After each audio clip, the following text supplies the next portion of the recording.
You know, when Stan Lee doesn't make a cameo in your movie, it must have been dumpster juice.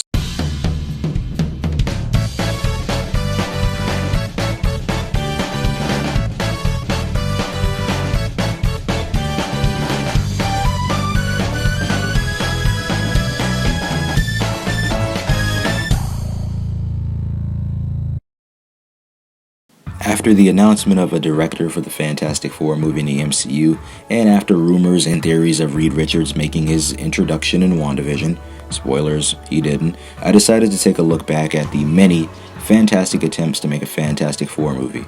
That was very stupid. I'll be here all week though. You had the one from the 90s that I don't even think officially released, and you had the movies from 2005 and 2007, but no Fantastic Four movie has ever been hated as much as this one. The 2015 reboot, rebranding, whatever you want to call it, simply titled Fantastic Four, or as the community simply call it, Fant Four Stick.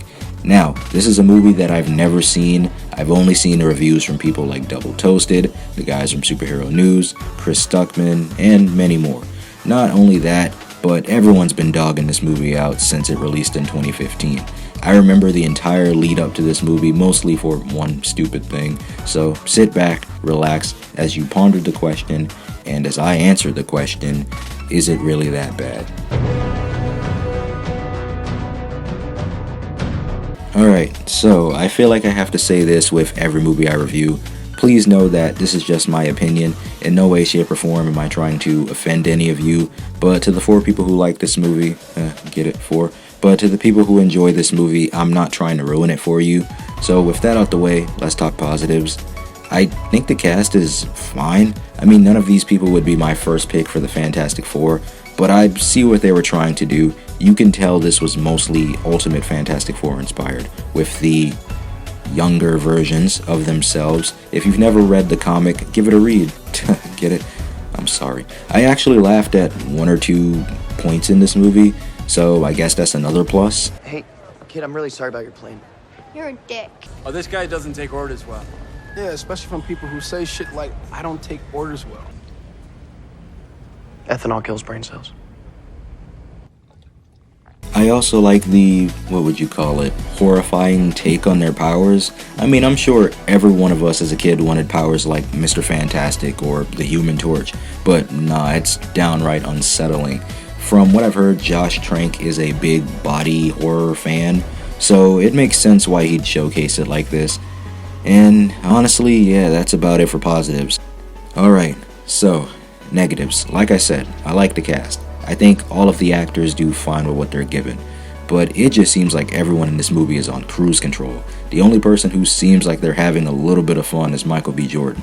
Aside from 1 or 2 moments, I didn't really feel much for these characters. I don't know if it was a lack of direction, or if the script just made everyone brain dead. I did hear that the studio did interfere with 1 or 2 things. I don't know how true that was, but something in this movie felt off. The relationship between Sue and Johnny Storm is one of the best relationships in Marvel Comics and comics in general, but we don't get to spend enough time with it here. Here it doesn't even seem like a relationship. It seems more like a friendship than anything else. Aside from the, it's good to see you too, there wasn't much more to it. Another thing that I didn't really like was the 1 year later time jump, or however long it was, I don't remember. I feel like Reed being there for his friends to consult them would have been better than him just running away. Them coming to grips with their powers after the accident together would have been much better in my opinion.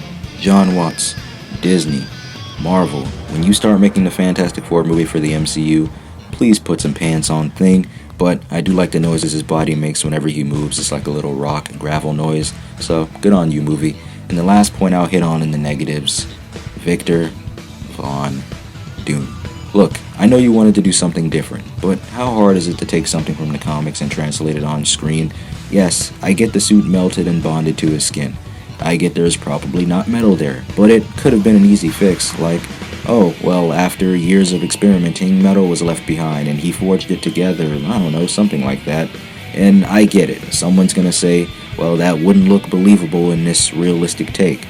Look, there's a giant rock man, a woman who can turn invisible, and a man who can stretch his body to the nearest dirt spot in Florida, and also a man on fire who can fly. Realism went out the window. I'd buy this look.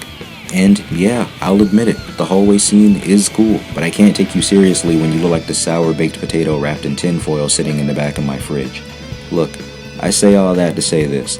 I really wanted to enjoy this movie. I really did. I wanted this to be a movie that, throughout all of its faults and flaws, that it would be something that I could sit down and watch again. I was really enjoying the first half of this movie. I'm not BSing you, I really did.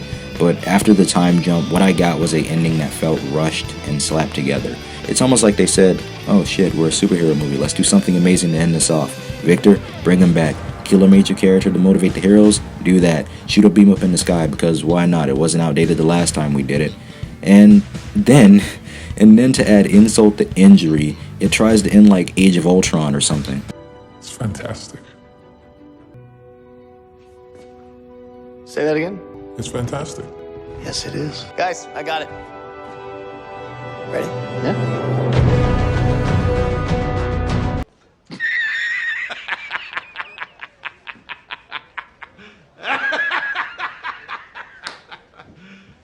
You serious?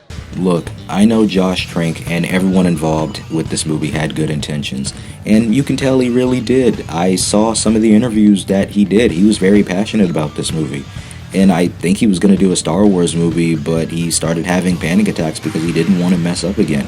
I don't know how true that is, but I know he was really passionate about this movie. Hell, he even talked to Stan Lee about it, and Stan Lee was happy that somebody was taking the Fantastic Four seriously, but I just don't know what happened. So, is it really that bad?